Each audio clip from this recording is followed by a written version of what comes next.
अस्सलाम वालेकुम everybody, welcome to my channel. आज हम लोग जनरल एम्ब्रियोलॉजी का बहुत important chapter second week of development पढ़ने लगे हैं और मैं कोशिश करूँगा कि जल्द से जल्द इसको वाइंड अप करूँ। तो चलें स्टार्ट करते हैं। अब हमने फर्स्ट वीक एंड तक पढ़ा था कि जो आपका ब्लास्टोमेयर्स होते हैं वो डिवाइड हो जाते हैं या वो अरेंज हो जाते हैं into two types of cells. एक आ जाएगा आपके पास इनर सेल मास, एक आ जाएगा outer cell mass. As the name indicates, जो आपका इनर सेल मास होगा वो अंदर की तरफ लाई कर रहा होगा। ये जो ब्लू कलर के सेल्स हैं लेबल्ड, इन्हें हम इनर सेल मास कह रहे हैं। और जो आपके पेरिफेरी पर हैं या जो सराउंड कर रहे हैं, ठीक है, इनको हम आउटर सेल मास कहकर बुलाएंगे। अब जो इनर सेल मास है उसको हम एम्ब्रियोब्लास्ट भी कहते हैं, यानी जो इनर सेल मास है या जो एम्ब्रियोब्लास्ट है उससे आपके एम्ब्रियो के टिश्यूज़ बनने हैं। और जो आपका आउटर सेल मास है उसका दूसरा नाम ट्रोफोब्लास्ट भी है। और जो आपका ट्रोफोब्लास्ट होगा उससे आपके प्लेसेंटा बनेगा। तो ये कुछ चीज़ें आपने याद रखनी थी। एक और चीज़ आपको बतानी थी, ये जो आपकी ये जो यूट्रस की एंडोमेट्रियम पर जाकर इम्प्लांटेशन होनी होती है, तो कौन सी साइड जाकर अटैच होती है? ये वाली जो साइड नहीं है, ठीक है, ये जो उसके ऊपर ट्रोफोप्लास्ट सेल्स हैं उसके इमीडिएटली बिल्कुल नीचे आपके पास इनर सेल मास है। ये वाला रीजन जो होता है ना वो जाके आपका इम्प्लांटेशन करता है, यानी ये रीजन जाकर आपकी इन यूट्राइन एंडोमेट्रियम के साथ जाकर अटैच होता है और फिर आपके पास फर्दर एम्बेडिंग होती है उस स्ट्रक्चर की। तो ये बात आपने याद रखनी है। ये रीजन जो जाकर देखो अटैच हो रहा है, ये ट्रोफोब्लास्ट के सेल्स हैं, उसके बिल्कुल इमीडिएटली नीचे आपके पास इनर सेल मास आ जाता है और ये जाकर आपकी यूट्राइन एंडोमेट्रियम के साथ जाकर ये स्ट्रक्चर अटैच हो रहा है। फिर ये जब अटैच होता है फर्दर इसकी डेवलपमेंट होती है, जो कि हम अभी इंशाल्लाह आगे डिस्कस करने लगे। तो इतनी चीज़ आई थिंक आपको समझ आ गई होगी। ये जो हिस्सा जाकर एम्बेड हो रहा है या अटैच हो रहा है यूट्राइन एंडोमेट्रियम के साथ, ये जो रीजन होता है या जो पोल होता है, अगर हम इसको टू पोल्स में डिवाइड कर दें इस स्ट्रक्चर को, तो ये आपका एम्ब्रियोनिक पोल होगा और जो दूसरा स्ट्रक्चर उसके बिल्कुल ऑपोजिट लाइक कर रहा है, दूसरा जो उसका रीजन है एक्चुअली, उसको हम कहेंगे एब एम्ब्रियोनिक पोल। तो ये एब एम्ब्रियोनिक पोल हो जाएगा, ये एम्ब्रियोनिक पोल हो जाएगा। ये टर्म काफ़ी आगे आती रहेगी, इसलिए मैंने ज़रूरी समझा आपको बताऊँ। ओके, अब हम लोग देखते हैं सेकेंड वीक की तरफ। अब हम प्रॉपरली बढ़ रहे हैं। अब देखो, सेकेंड वीक को हम लोग वीक ऑफ टूज़ भी कह रहे हैं। वीक ऑफ टूज़ से मुराद है यहाँ पर हर चीज़, मैक्सिमम चीज़ दो में डिवाइड हो रही है, उसकी दो टाइप्स में भी बन जाए, दो लेयर का कोई स्ट्रक्चर बन जाए, यानी हर जो एक चीज़ थी जो कि फर्स्ट वीक में सिंगुलर थी वो टू में डिवाइड होगी। ठीक है, अब हमने पढ़ा inner cell mass. Inner cell mass आपका टू लेयर्स ऑफ सेल में डिवाइड हो जाएगा ना। सेकेंड वीक ऑफ डेवलपमेंट है तो उसे आपने याद रखना, आपकी मैक्सिमम चीज़ें दो दो में डिवाइड हो रही हैं।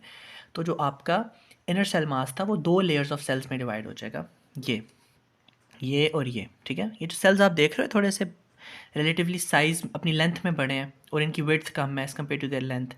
तो इस तरह की जो सेल्स होते हैं जिनकी मतलब लेंथ ज़्यादा हो और उनकी विड्थ कम हो, उनको हम कहते हैं कॉलमनर। ये आप हिस्टोलॉजी में पढ़ोगे। तो जो आपके एक लेयर ऑफ कॉलमनर सेल्स होते हैं, layer of highly columnar sales, उन्हें हम कहते हैं एपीब्लास्ट। ठीक है, और जो उसके बिल्कुल नीचे लाई कर रहे हैं ये, इन सेल्स को हम कह देते हैं हाइपोब्लास्ट। ठीक है, और जो हाइपोब्लास्ट के सेल्स होते हैं ना, ये क्यूबॉइडल होते हैं। क्यूबॉइडल वो होते हैं जिनकी लेंथ, एक सेल है तो उसकी लेंथ उसकी विड्थ के इक्वल होगी। तो ऐसी जो सेल्स होते हैं हम क्यूबॉइडल कहते हैं। ये भी हिस्टोलॉजी में ये चीज़ हम लोग पढ़ते हैं। फिलहाल आपने याद रखना है कि जो इनर सेल मास है वो टू लेयर्स ऑफ सेल्स में डिवाइड होगी, एक एपीब्लास्ट में, एक हाइपोब्लास्ट में। इतनी चीज़ हो गई। इनर सेल मास का दूसरा नाम क्या था? एम्ब्रियोब्लास्ट। ये भी आपने याद रखना। जो आपका था आउटर सेल मास या ट्रोफोब्लास्ट, वो भी टू लेयर्स में डिवाइड हो रहा है, क्योंकि ये वीक ऑफ टूज़ है तो वो भी टू लेयर्स में डिवाइड हो रहा है। एक इनर लेयर होगी, एक आउटर लेयर होगी। ये जो इनर लेयर में डिवाइड हो रहा है ना आउटर सेल मास, ये इनर लेयर है आपकी, इसको हम कह रहे हैं साइटोट्रोफोब्लास्ट। ठीक है, क्या कह रहे हैं उसको? साइटोट्रोफोब्लास्ट। और जो एक आउटर लेयर है, उस आउटर लेयर को हम क्या कह रहे हैं? ये वाली सारी, ये जो इरेगुलरली डेवलप्ड है, थोड़ी सी इतनी डिस्टिंक्टिव नहीं है अपनी शेप में, इसकी शेप थोड़ी सी इरेगुलर है, तो इसको हम कह रहे हैं सिंसिशियोट्रोफोब्लास्ट। क्या कह रहे हैं इसको? सिंसिशियोट्रोफोब्लास्ट। तो हम कह सकते हैं कि हमारे पास जो आउटर सेल मास है it is divided into cytotrophoblast and syncytiotrophoblast. और इनमें क्या डिफरेंसेस आ रहे हैं? अब देखो, आपका साइटोट्रोफोब्लास्ट में ना डिफरेंट सेल्स हैं, ठीक है, और ये मोनोन्यूक्लिएटेड होता है हर सेल। ठीक है ना, यानी ये जो स्ट्रक्चर है आपका ये मोनोन्यूक्लिएटेड होता है, यूनिन्यूक्लिएटेड होता है इन अदर टर्म्स। लेकिन आप सिंसिशियोट्रोफोब्लास्ट को देखो, यहाँ पर आपके पास काफ़ी न्यूक्लियाई हैं और यहाँ पर कोई डिस्टिंक्टिव सेल बाउंड्रीज नहीं है, यानी एक पूरा एक स्ट्रक्चर है और उसमें मल्टीपल न्यूक्लियाई हैं। सही है, तो इस वजह से हम कहते हैं जो आपका सिंसिशियोट्रोफोब्लास्ट है वो ये मल्टी न्यूक्लिएटेड है, इसमें मल्टीपल न्यूक्लियाई हैं। इसमें मल्टीपल न्यूक्लियाई किस तरह जा रहे हैं? क्या होता है, आपका जो साइटोट्रोफोब्लास्ट का सेल होता है ये इधर जाता है, वो अपनी जो मेम्ब्रेन होता है उसको लूज़ कर देता है और वहाँ पर न्यूक्लियस इस तरह रिलीज़ करता है। तो आपका साइटोट्रोफोब्लास्ट ही कंट्रीब्यूट कर रहा होता है in the development of the syncytial trophoblast. तो जैसे जैसे प्रेगनेंसी प्रोसीड करती है, आपका जो सिंसिशियल ट्रोफोब्लास्ट होता है उसकी डेवलपमेंट रैपिड होती है। और एक और बात आपने याद रखनी है कि हमने पढ़ा था कि वो जाकर आपका, अभी हमने पढ़ा था ना, एम्ब्रियोनिक पोल जो होता है वो जाकर अटैच हो जाता है यूट्राइन एपिथेलियम में, यूट्राइन एंडोमेट्रियम के साथ, ठीक है, और उसको फर्दर इरोड करता है, ठीक है, और उसके अंदर मूव करता है। जैसे आप दीवार के अंदर अगर एक कील है और आप उसको ठोक रहे हो दीवार के अंदर, तो जाहिर सी बात है दीवार के साइड्स पर या जिस जगह पर आप वो कील ठोक रहे हो वहाँ पर डिफेक्ट तो प्रोड्यूस होता है ना, थोड़ी बहुत वहाँ पे इरोजन होती है, थोड़ा सी डिस्ट्रक्शन प्रोड्यूस होती है। इसी तरह तब ये आपका एम्ब्रियोनिक पोल जो होता है ना, सिंसिशियल ट्रोफोब्लास्ट, या जो उसके ऊपर जो ट्रोफोब्लास्ट लेयर होती है, वो जैसे जैसे इन्वेट कर रहा होता है एंडोमेट्रियम के अंदर, तो वहाँ पर सरफेस डिफेक्ट प्रोड्यूस हो रहा होता है। तो वो जो सरफेस डिफेक्ट को हील करने के लिए आपके पास आता है फाइब्रिन कोएगुलम, ठीक है, ये आपने याद रखना है। ये सारे डे 8 के इवेंट्स अभी हम डिस्कस कर रहे हैं, ठीक है। ये इतनी चीज़ें हमने डिस्कस कर ली। क्या क्या थी? इनर सेल मास डिवाइड हो गया एपीब्लास्ट हाइपोब्लास्ट में, आउटर सेल मास डिवाइड हो गया साइटोट्रोफोब्लास्ट और सिंसिशियल ट्रोफोब्लास्ट में। फिर हमने डिस्कस कर लिया कि जो सरफेस डिफेक्ट है उसको हील करने के लिए फाइब्रिन कोएगुलम आता है। सरफेस डिफेक्ट अभी कंप्लीटली हील नहीं हुआ, बस फाइब्रिन कोएगुलम वहाँ पर आकर लगा है और उसको हील करने की कोशिश कर रहा होता है, ठीक है। अब दूसरी चीज़ हमारे पास क्या थी? अब देखो यहाँ पर हमारे पास पहले तो एपिब्लास्टिक सेल्स ना बिल्कुल एक ही उसकी उनकी लेयर होती है, ठीक है, यानी दरमियान में ये कैविटी नहीं होती। समझो ये कैविटी नहीं है, सिर्फ एपिब्लास्टिक सेल्स होते हैं। ये देखो सिर्फ इस तरह हाईली कोलमनर सेल्स। फिर क्या होता है, इन एपिब्लास्टिक सेल्स के दरमियान ही एक कैविटी, एक स्पेस अपेयर हो जाती है और उस स्पेस को हम कहते हैं एमनियोटिक कैविटी। अब क्या होगा, देखो ये एमनियोटिक कैविटी है ना, ये जो इसके ऊपर भी सेल्स आ रहे हैं वो भी एपिब्लास्ट के सेल्स हैं, लेकिन वो मॉडिफाई हो गए और उनको हमने एमनियोब्लास्ट्स का नाम दे दिया।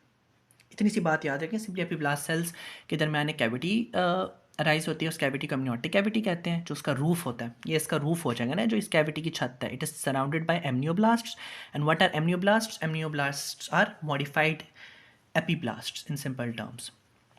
Now the second structure we need to discuss is the exocoelomic cavity और द प्रिमिटिव योक सैक। अब आई थिंक लैंगमैन में एक्सोसेलोमिक कैविटी है, पता नहीं कहीं इसको एक्सोसेलोमिक कैविटी भी कहते हैं, इसको हम योक सैक भी कहते हैं, ठीक है, या प्राइमरी योक सैक या प्रिमिटिव योक सैक, ये तीनों इसके नाम है। तो ये चीज़ आपके माइंड में होनी चाहिए। तो अभी जो हमारे पास योक सैक होता है, क्या होता है कि इसका जो इनर सर्फेस है, ये इसका इनर सर्फेस है ना योक सैक का, हाइपोप्लास्ट से कुछ सेल्स आते हैं और वो उसके इनर सर्फेस को सराउंड करना शुरू कर देते हैं, ठीक है। तो एक वो स्पेशल टाइप ऑफ मेम्ब्रेन हो जाती है जो कि हाइपोप्लास्ट सेल से डिराइव हुई होती है, उसको हम कहते हैं एक्सोसिलोमिक मेम्ब्रेन और ह्यूजस membrane, which is surrounding the inner surface of the yolk sac. ये बात आपने याद रखनी है, उसको हम एक्सोसिलोमिक मेम्ब्रेन कहेंगे या ह्यूजर्स मेम्ब्रेन कहेंगे। आई होप सो आपको इतनी बात समझ आई होगी। ये हमारे पास डे 8 के इवेंट्स थे। अब हम अगर फर्दर आगे मूव करें तो देखो आपके पास क्या हो रहा होता है। सॉरी, पिछली डायग्राम में हमने समझना था। फर्दर आप जैसे डे 9 डे 10 में जाते हो तो ये हो रहा है कि ये जो स्पेसेस आपको नज़र आ रही हैं, सिंसिशियल ट्रोफोब्लास्ट में स्पेसेस हैं, ये स्पेस हो गई, ये भी स्पेस हो गई, ये स्पेस हो गई, ये स्पेस हो गई, ये स्पेसेस प्रोड्यूस होती हैं। तब ये स्पेसेस छोटी होती हैं तो इनको हम वैक्यूल्स कहते हैं, ठीक है ना। अब क्या होगा, ये स्पेसेस आपस में एक दूसरे के साथ कॉन्फ्लुएंट हो जाएंगी। जब एक दूसरे के साथ कॉन्फ्लुएंट होंगी तो एक बड़ी स्पेस बना लेंगी। जैसे ये देखो एक छोटी स्पेस थी, इसको हमने वैक्यूल कह दिया था, ये भी एक छोटी स्पेस है, उसको हमने वैक्यूल कह दिया। ये स्पेसेस आपस में मिलके एक बड़ी स्पेस बना रही हैं, उस बड़ी स्पेस को हमने लैक्यूने का नाम दे दिया। आसान हो गई ये बात। अब आपको ये बात अच्छी तरह पता है, सिंसिशियल ट्रोफोब्लास्ट की इन्वेडिंग कैपेबिलिटी है, इरोडिंग कैपेबिलिटी है उसके पास। तो वो क्या करता है, अब एंडोमेट्रियम में जैसे जैसे इरोड कर रहा होता है एंडोमेट्रियम को, वहाँ पर तो ब्लड वेसल्स भी होती हैं एंडोमेट्रियम में, तो जो मेटर्नल ब्लड वेसल्स होता है ना उसको भी इरोड कर देता है, ठीक है, उसको भी डैमेज कर देता है। तब वो ब्लड वेसल्स डैमेज हो जाएंगी तो वो डायलेट हो जाएंगी, यानी वो खुल जाएंगी, ठीक है, और उनमें ब्लड फ्लो भी इंक्रीज़ हो जाएगा। तो ये जो डायलेटेड ब्लड वेसल्स होती हैं ना, इनको हम एक नाम देते हैं, उन्हें हम कहते हैं साइनोसॉइड्स या सिनुसॉइड्स, जैसे भी आप प्रोनाउंस करें। तो जो मदर की कैपिलरीज हैं, मदर की ब्लड वेसल्स हैं, और उसको आपके सिंसिशियल ट्रोफोब्लास्ट ने इन्वेड करके डैमेज कर दिया है, डायलेट कर दिया है, और उनमें ब्लड फ्लो इंक्रीज़ हो गया है, उन्हें हम साइनोसॉइड्स कह देंगे। अब हमने लैक्यूने पढ़े थे ना, ये जो स्ट्रक्चर्स हैं ये इनको हम लैक्यूने कह रहे थे। अब क्या होता है कि ये लैक्यूने आ जाते हैं in close association with the maternal sinusoids. तब वो क्लोजली एसोसिएटेड होंगे, रिलेटेड होंगे with the maternal sinusoids. So क्या होगा कि वहाँ से जो ब्लड है it will flow in the lacunae, blood from the maternal sinusoids, it will flow in the lacunae, and this process is known as uteroplacental circulation. I hope so आपको ये concept समझ आया होगा। होता क्या है कि मेटर्नल साइनोसॉइड से blood it starts flowing in the lacunae which are located in the syncytial trophoblast, and this process is known as the uteroplacental circulation। ठीक है, ये चीज़ हो रही है आपके पास। अब फर्दर आपकी डेवलपमेंट हो रही है सिंसिशियल ट्रोफोब्लास्ट की, वही बात आ गई। ठीक है, अब क्या होता है कि ये जो आपका सरफेस डिफेक्ट था ये भी टू मैक्सिमम एक्सटेंट तक ये हील हो चुका है, लेकिन कम्प्लीटली हील नहीं हुआ, मैक्सिमम एक्सटेंट तक उस सरफेस डिफेक्ट की हीलिंग हुई है। सही है। अब आपको एक स्ट्रक्चर और नज़र आ रहा है, ये जो पिंक कलर का है, पता नहीं आपको किस कलर में नज़र, लेकिन पिंक कलर का जो स्ट्रक्चर नज़र आ रहा है ये क्या है। अब देखो, हमने पढ़ा था ये आपके पास क्या आ जाता है, ये आपका साइटोट्रोफोब्लास्ट है। ठीक है, और ये जो आपका योग सैक है, योग सैक है, और ये आपका साइटोट्रोफोब्लास्ट है। ये बात अब आपने याद रखनी है कि साइटोट्रोफोब्लास्ट और योग सैक के दरमियान एक नया स्ट्रक्चर बनेगा, एक नया स्ट्रक्चर अपेयर होगा, और वो जो स्ट्रक्चर है it is set to be it is believe to be derived from the yolk sac sales, यानी योग सैक के सेल से ही वो स्ट्रक्चर डिराइव होता है, ये इसको माना जाता है इससे। तो ये जो स्ट्रक्चर आपका डिराइव हो रहा है इसको हम नाम दे रहे हैं एक्स्ट्रा एम्ब्रियोनिक मीजोडर्म का। क्या कहेंगे स्ट्रक्चर को? एक्स्ट्रा एम्ब्रियोनिक मीजोडर्म, जो कि बना है ये योग सैक और साइटोट्रोफोब्लास्ट के दरमियान बना है, और मोस्ट प्रोबेबली डिराइव कहाँ से हुआ है? योग सैक की ही सेल से डिराइव हुआ है, योग सैक या एक्सोसेलोमिक कैविटी के सेल से ही डिराइव हुआ है। हमने एक्स्ट्रा एम्ब्रियोनिक मीजोडर्म के बारे में भी अच्छी तरह डिस्कशन कर ली। अब जो एक्स्ट्रा एम्ब्रियोनिक मीजोडर्म है, हमने जैसे कहा था इट इज़ जो सेकेंड वीक ऑफ डेवलपमेंट में क्या होता है, it is also known as the week of twos, यानी हर चीज़ दो टाइप्स में या दो चीज़ों में फर्दर डिवाइड हो रही है। तो जो आपकी एक्स्ट्रा एम्ब्रियोनिक मीजोडर्म थी ना, वो डिवाइड हो जाएगी आपके पास टू स्ट्रक्चर्स में। कौन कौन से वो स्ट्रक्चर्स हैं? एक तो हमने एक चीज़ को हम कहेंगे एक्स्ट्रा एम्ब्रियोनिक सोमैटिक मीजोडर्म, एक को कहेंगे हम एक्स्ट्रा एम्ब्रियोनिक स्प्लैंक्निक मीजोडर्म। कौन कौन सी टर्म्स होगी हमारे पास? एक्स्ट्रा एम्ब्रियोनिक सोमैटिक मीजोडर्म और extra embryonic splanchnic mesoderm.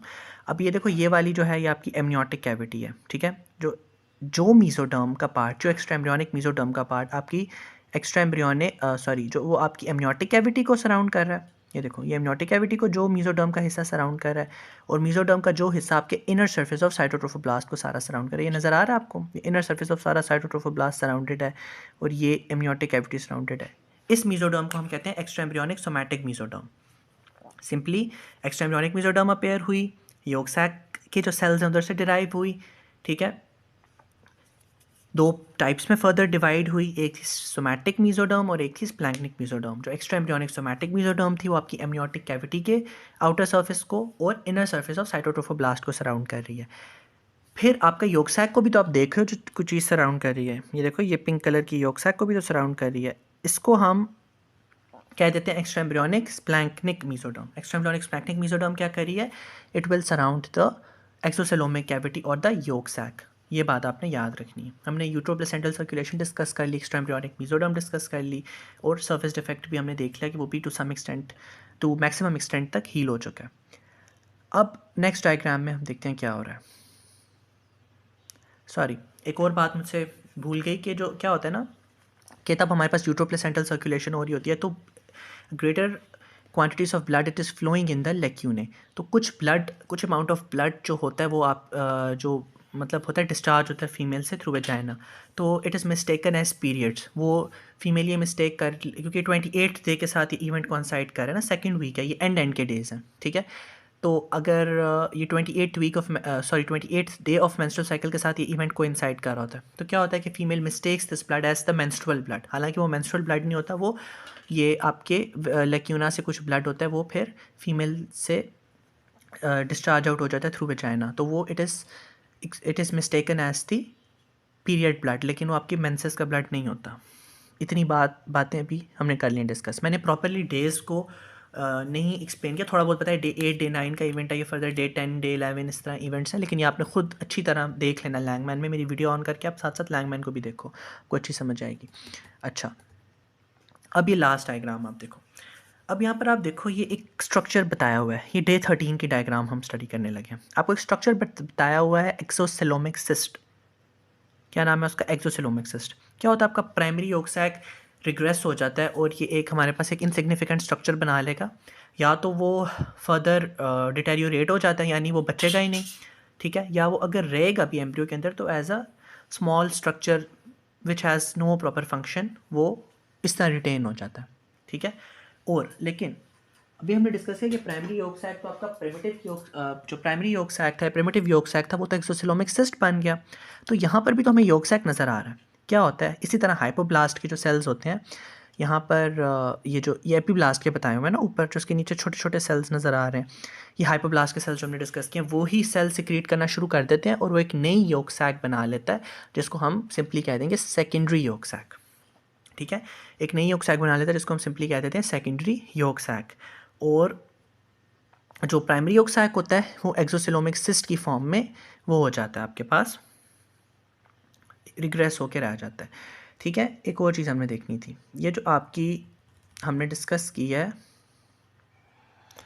Yes, ये जो हमने एक्स्ट्राएम्ब्रियोनिक मेसोडर्म डिस्कस किया, पहले तो ये as a complete structure appear होता है, यानी इसके दरमियान जो स्पेसेस हैं ये नहीं होती। फिर एक्स्ट्रा एम्ब्रियोनिक मेसोडर्म के दरमियान जो स्पेसेस आती हैं ना, उसको हम नाम दे देते हैं एक्स्ट्रा एम्ब्रियोनिक स्पेसेस का या एक्स्ट्रा एम्ब्रियोनिक कैविटीज़ का। ये जो स्पेसेस आ रही हैं, अब ये स्पेसेस क्या होता है, ये स्पेसेस कॉन्फ्लुएंट हो जाते हैं, ये आपस में मिल जाती हैं। हमने हमेशा पढ़ा है साइनोसॉइड्स के, सॉरी, ये सिंसेशियो ट्रोफोब्लास्ट के केस में क्या था, वैक्यूल्स थे, वैक्यूल्स छोटी स्पेसेस थी, वो मिलके बड़ी स्पेसेस बना रही थी, जिन्हें लैक्यूने कह रहे थे। यहाँ पे भी छोटी स्पेसेस होती हैं, एक्स्ट्रा एम्ब्रियोनिक मेसोडर्म में अपेयर होती हैं, वो भी मिल जाएंगी और एक बड़ी स्पेस बना लेंगी। ये देखो, वो मिल गई और ये बड़ी स्पेस जो नहीं, ये सारी स्पेस है, ये सारी स्पेस जो है ये बना ली उन एक्स्ट्रा एम्ब्रियोनिक कैविटीज़ ने कॉन्फ्लुएंट होकर आपस में मिल के, और उस जो बड़ी कैविटी बन गई उसको हमने नाम दे दिया एक्स्ट्रा एम्ब्रियोनिक कैविटी या कोरियोनिक कैविटी, सही है। उसको हम एक्स्ट्रा एम्ब्रियोनिक कैविटी कह देंगे या कोरियोनिक कैविटी कह देंगे। अब यहाँ पर आप फर्दर देख रहे हो डेवलपमेंट हो रही है, ठीक है, ज़्यादा से ज़्यादा ब्लड फ्लो हो रहा है, ये एम्ब्रियोनिक पोल पर डेवलपमेंट ज़्यादा एविडेंट होती है सिंसेशियो ट्रोफोब्लास्ट की, लेकिन जो एब एम्ब्रियोनिक पोल होता है इतनी एविडेंट नहीं होती। और ये डे 13 की डायग्राम है, तो डे 13 तक, मतलब by the end of second week, the surface defect in the uterine epithelium और यूट्राइन एंडोमीट्रियम का जो सर्फेस डिफेक्ट है, इट इज़ कम्प्लीटली हील्ड। ये आपको नज़र आ रहा है, वो हील हो चुका है। अब हमारे पास इसमें एक विलाय चीज़ आती है समझने वाली, उस पर मुझे लगता है एक अलग 5 मिनट की वीडियो होनी चाहिए, वो इंशाल्लाह ताला जल्द आ जाएगी। तो आई होप सो मैंने आपको मैक्सिमम चीज़ें बताई हूँ। एक दफ़ा हम लोग ना लैंगमैन भी देख लेते हैं थोड़ी बहुत, अगर उसमें कुछ कॉन्सेप्ट हो तो कुछ पॉइंट्स रह गए हो तो वो भी मैं डेमोन्स्ट्रेट कर दूँ। यहाँ पर जो साइटोट्रोफोब्लास्ट है ना, इसके इनर सर्फेस को जो मेसोडर्म सराउंड करी थी, उसको हम एक्स्ट्रा एम्ब्रियोनिक सोमैटिक मेसोडर्म भी कह रहे थे। तो हम स्पेसिफिकली वो मेसोडर्म, एक तो एमनियोटिक कैविटी को और इनर सर्फेस को जो सराउंड करी, एमनियोटिक कैविटी को इनर सर्फेस ऑफ साइटोट्रोफोब्लास्ट को सराउंड करी होती है, उसको हम एक्स्ट्रा एम्ब्रियोनिक सोमैटिक मेसोडर्म कह रहे होते हैं। लेकिन जो हमारे पास स्पेसिफिकली जो सारी जो सोमैटिक मेसोडर्म है, जो कि साइटोट्रोफोब्लास्ट को ही सिर्फ सराउंड कर रही है, एमनियोटिक कैविटी वाली नहीं, जो सिर्फ साइटोट्रोफोब्लास्ट को सराउंड कर रही है, उसको हम कोरियोनिक प्लेट भी कहते हैं। ओके, जो ये आपको एपीब्लास्ट और हाइपोब्लास्ट नज़र आ रहा है ना, इसको हम बायलैमिनर जर्म डिस्क भी कहते हैं, ठीक है। ये एक बात लिखी हुई थी लैंगमैन में, इसको हम बायलैमिनर जर्म डिस्क भी कहेंगे, ठीक है। और चूंकि ये सेकंड वीक ऑफ डेवलपमेंट है ना, इसलिए बायलैमिनर जर्म डिस्क कहते हैं। इसमें हमारे पास 2 लेयर्स आ जाती हैं, एपीब्लास्ट और हाइपोब्लास्ट। फिर जो थर्ड वीक ऑफ डेवलपमेंट में क्या होता है कि ये जो बायलैमिनर जर्म डिस्क है ना, ये ट्राइलैमिनर जर्म डिस्क में कन्वर्ट हो जाती है, यानी यहाँ पर फिर 3 लेयर्स आ जाएंगी, जो कि हम इंशाल्लाह थर्ड वीक में पढ़ेंगे। लेकिन एक ये बात आपको पता होनी चाहिए, ये जो स्ट्रक्चर है इसको हम बायलैमिनर जर्म डिस्क कहते हैं।